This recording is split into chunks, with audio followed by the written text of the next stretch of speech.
Bon, je vais pas passer par quatre chemins. Est-ce que vous avez déjà entendu parler de Ultra Kill? Non? En fait, c'est un jeu. Comment dire?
Ouais, voilà, en gros, ce jeu, tu défonces des centaines de démons en enfer avec un arsenal bien varié pour faire un maximum de dingues.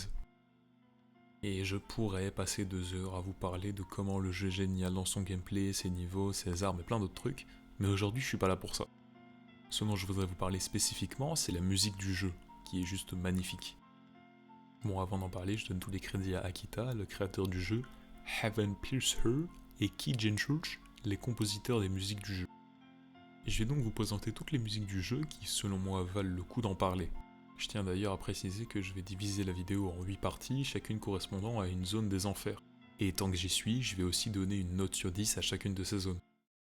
On commence donc le jeu avec un niveau simpliste, accordé par une batterie de zinzin qui met l'ambiance et, on peut se le dire, donne envie de voir ce que ce jeu a d'autre en réserve.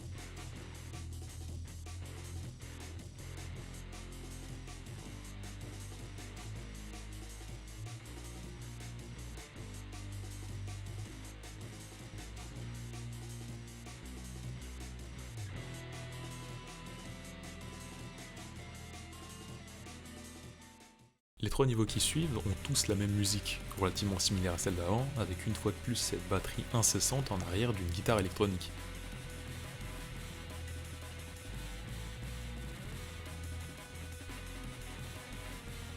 Selon moi, ces musiques sont une bonne première approche aux nouveaux joueurs et introduisent correctement son produit en faisant comprendre qu'on n'est pas là pour rigoler.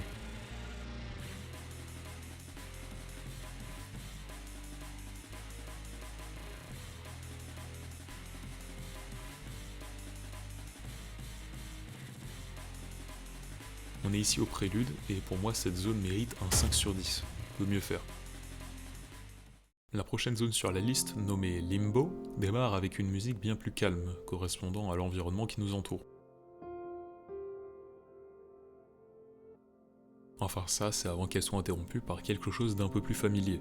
La chose que je trouve marrante, c'est que cette musique porte très bien son nom. A Shattered Illusion, ou Une illusion brisée en français, représente étonnamment bien la situation actuelle. On est accueilli dans une zone paisible à l'air apaisant, avant de se rendre compte que ce n'est qu'un leurre et rien n'a changé. On est toujours en enfer. En avançant dans la zone, on a ça. Ce banger de musique est tout simplement sublime. En plus, le thème est très similaire à la bande sonore d'un autre jeu qui n'est pas tout récent, Castlevania, pour ceux qui connaissent.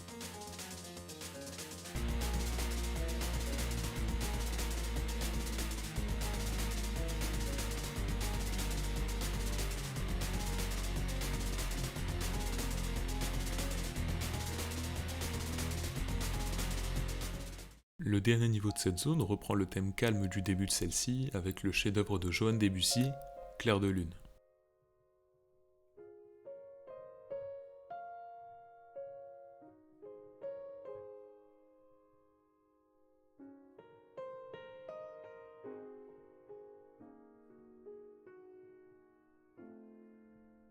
Mais encore une fois, le calme ne reste pas longtemps car il est interrompu par une musique de boss qui pourrait durer plus longtemps si ce dernier était plus résistant.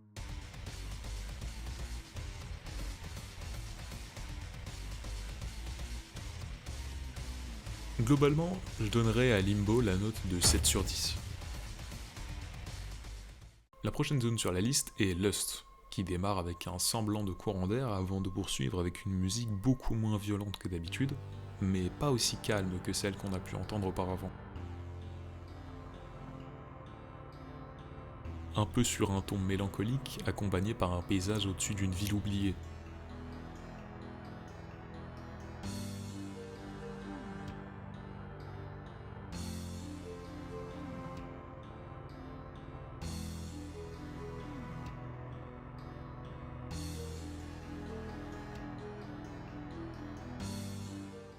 Au niveau suivant, on reprend le même thème, un peu triste mais pas trop. La raison de ce dernier, c'est parce qu'on se bat dans les ruines du royaume d'un roi qui n'a pas pu rendre salut à ses habitants. En effet, le roi Minos, malgré le fait qu'il soit en enfer, voulait le bien pour son peuple. Mais les anges en ont décidé autrement. En partant du constat que les démons ne méritent que souffrance, le roi a été tué, son corps infecté, détruisant tout ce qu'il a bâti, et son âme scellée au fin fond des enfers.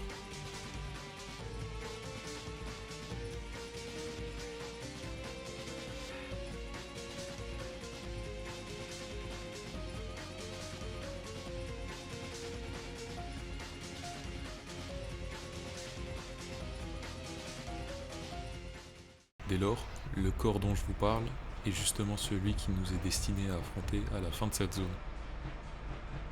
Et si vous vous demandez pourquoi je me suis embêté à vous raconter tout ça, ne vous inquiétez pas, vous comprendrez bientôt. Sur ce, je donne à Lust la note de 7,5 sur 10. On se retrouve à la dernière zone de l'acte 1, Glutonie. Elle nous accueille avec un son un peu dérangeant qui se lie plutôt bien avec l'atmosphère qui l'entoure. Mais pour le bien de tous, ce dernier est rapidement coupé par un magnifique morceau où on le retrouve cette batterie, mais cette fois-ci couplée par un piano et d'autres instruments qui créent un tout semblable à certaines musiques de Lust.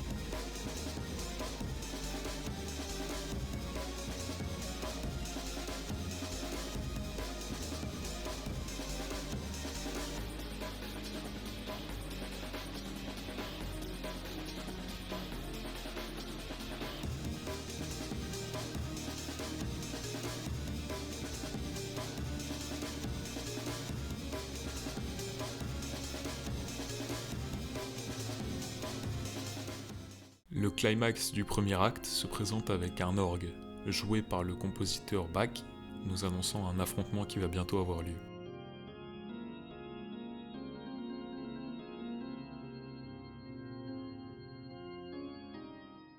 Gabriel est le premier vrai boss du jeu sur lequel beaucoup, dont moi, va avoir beaucoup de difficultés. Donc forcément, si on retient une chose dans son combat, c'est son thème, qui est principalement composé d'une guitare électrique.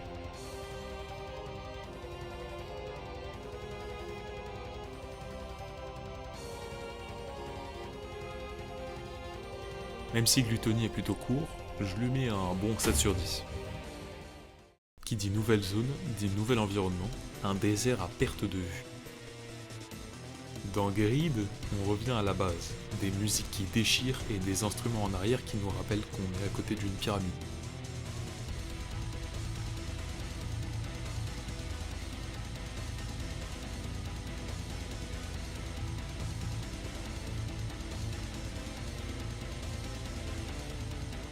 Pour le deuxième niveau, pas grand chose à rajouter de ma part, c'est différent, mais on reste sur quelque chose de globalement équivalent.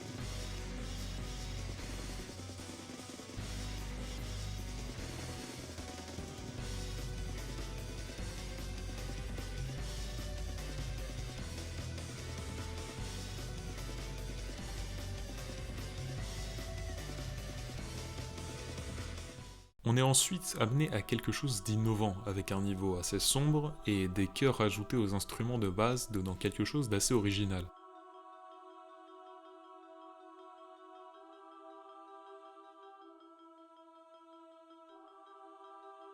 Aussi, dans la dernière salle, la musique se coupe un bref instant et laisse place à un orgue qui fait monter l'adrénaline dans tout ça.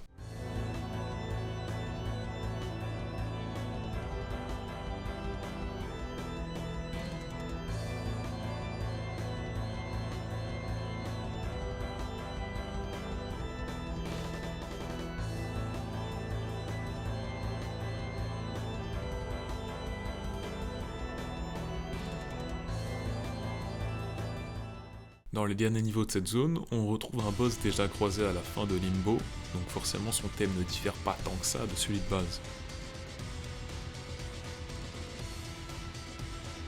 Le gros changement par contre, c'est cette séquence où on le bat en glissant le long d'une pyramide.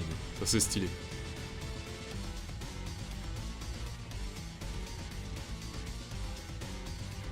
En bref, Grid c'est pas mon endroit préféré, donc je vais lui mettre 5 sur 10. La chose intéressante dans cet acte, c'est que chaque zone a un thème bien à lui. Pour celui d'avant c'était le désert, et pour Wrath, c'est la mer. Et ce qui est génial, c'est que même sans l'image, on sait que ce niveau se déroule sous l'eau. Tout se fait dans sa musique.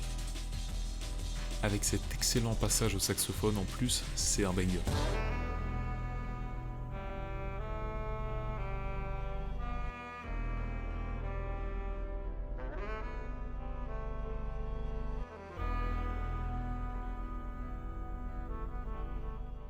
Au niveau d'après, on n'a aucune musique pendant un bon moment. Enfin, ça c'est jusqu'à qu'on dépose ce crâne sur ce pilier. Ce dernier fait monter un yacht de la surface sur lequel on peut affronter le passeur. Et c'est justement là que la musique éclate, si je puis dire.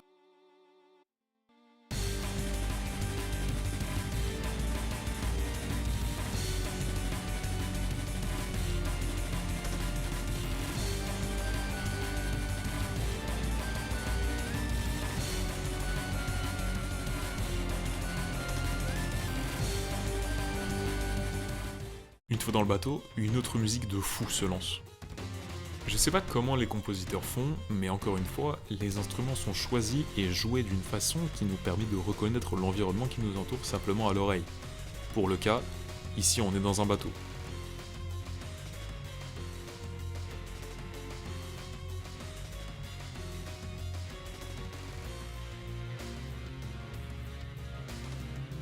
Aussi, vers la fin du niveau, le bateau se renverse et une version bien plus détendue de la musique initiale se joue à la harpe, si je dis pas de bêtises.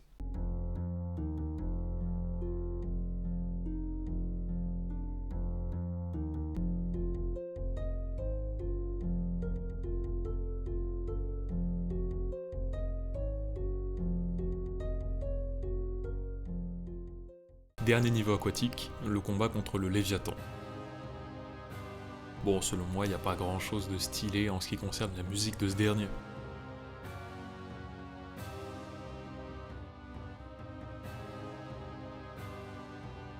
Toutefois, ça n'empêche pas qu'il s'agit de l'une de mes zones favorites, et c'est pour ça que je vais lui donner la note de 8,5 sur 10. Le début de Hérésie est très similaire au début de Gluttony. On démarre par une musique dérangeante, voire violente, sans aucun réel rythme. Pour poursuivre par l'une des meilleures musiques du jeu.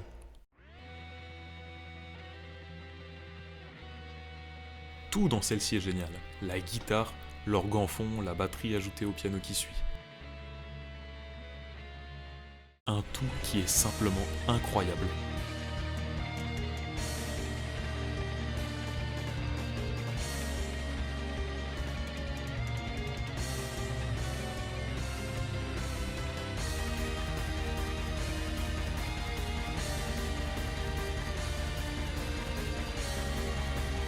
Et comme si ça suffisait pas, vers la fin du niveau, une version améliorée d'une musique déjà entendue se joue, avec des chœurs en plus.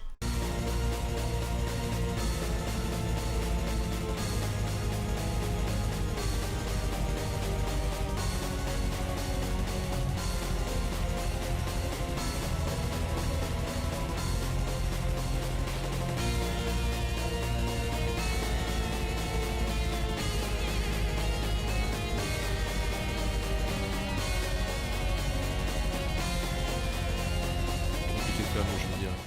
Au dernier niveau du deuxième acte, on est accueilli par un orgue simple qui joue une mélodie mélancolique, à l'instar du désespoir de Gabriel, qui est présent à nouveau pour nous arrêter.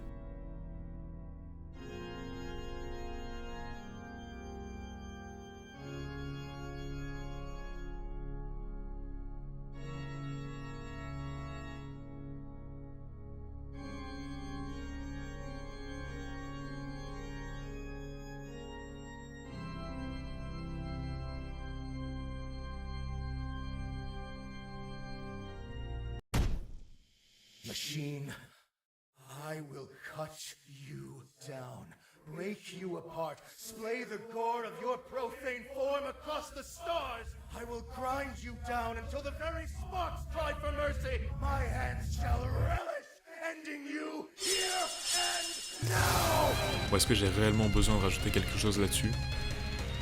Ah, quand même un petit truc. J'ai le barreau.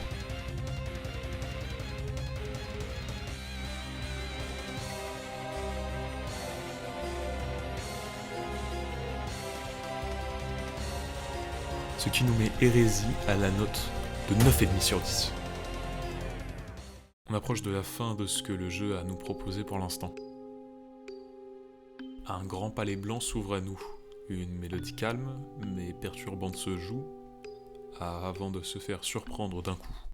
Cet environnement calme et blanc sera vite brisé par le sang coulé de nos ennemis qui oseront se porter devant nous.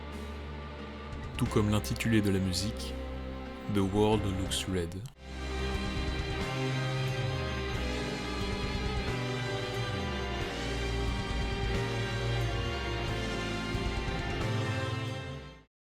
Le prochain niveau se présente calmement dans des couloirs serrés et en intérieur.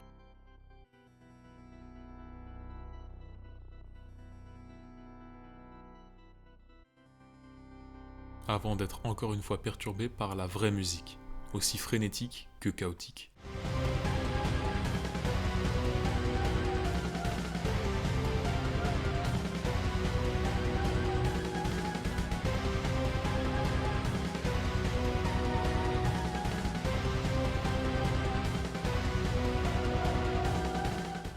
Il nous est demandé par la suite de verser le sang de nos ennemis, proches d'arbres morts, afin de les alimenter et de les faire grandir.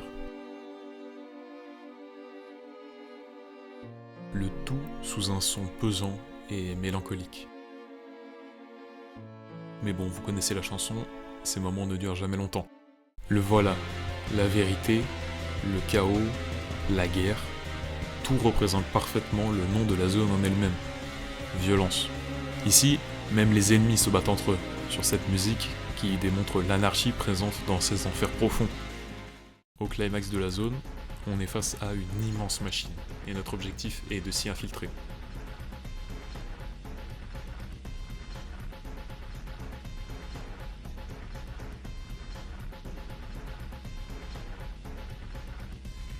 La musique changeant de ton à chaque étape franchie à l'intérieur de cette dernière.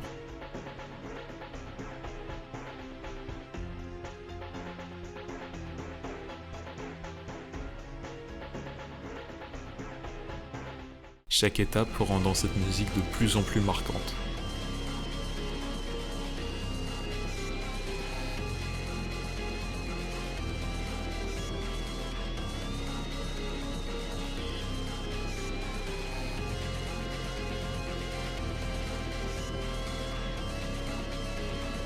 Avec tout ça, Violence mérite bien un 9 sur 10.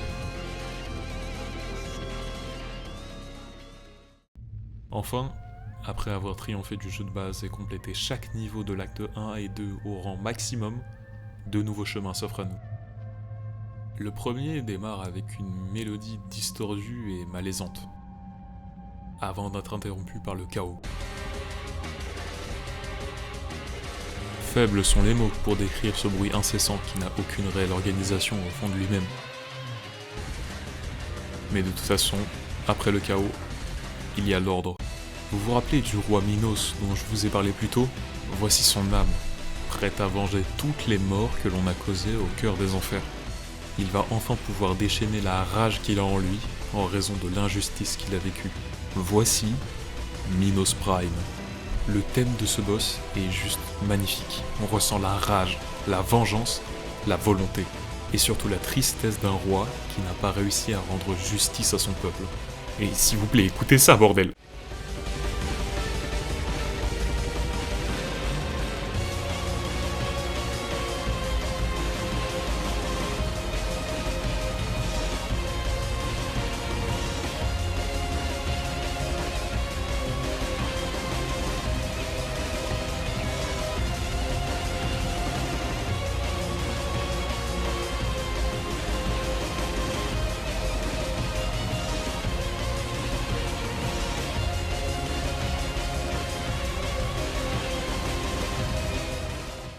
deuxième chemin qui s'offre à nous démarre aussi par une mélodie distordue qui se répète en boucle, avant d'être remplacée par un orgasme auditif. Tenebre rosso sangue. Vous voyez ce genre de musique qui donne envie de défier toute contrainte? C'est celle-là, et nous donne la détermination de continuer. Même si tous les ennemis les plus robustes se dressent devant nous, rien ne nous arrêtera.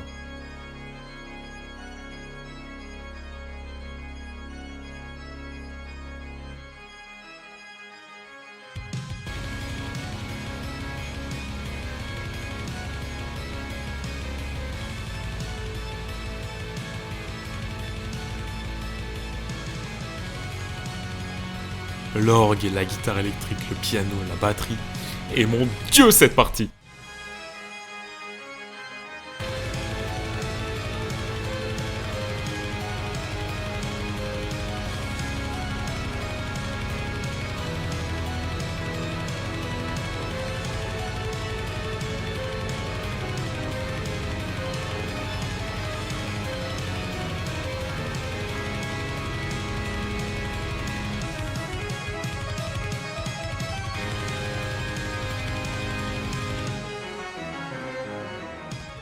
Après cette masterclass, on se tient à nouveau devant une abomination digne du chaos qui représente son thème.